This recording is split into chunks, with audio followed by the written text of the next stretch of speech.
So you drilled your hole at 90 degrees with your Milescraft Drill 90 Plus. What next? How do you get the screw in there? You can use one of these. My granddad used to have one of these. And you can just go in there and you can really struggle to get it in there. Or Milescraft have got this little gadget here. It's called the Drive 90 Plus. It just plugs into your standard impact driver. Everyone's got one of these nowadays. And all you do is just jump straight in and drive that screw in.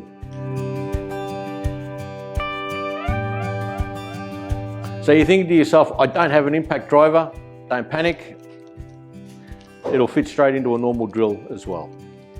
So who would use one of these? If you've drilled your hole with your Milescraft Drill 90 Plus, this would complement it perfectly. Once you've drilled your hole, you can drive your screw in. Makes life a lot easier. So if you're a cabinet maker or you're just renovating your own home, these two tools will help make the job a lot easier.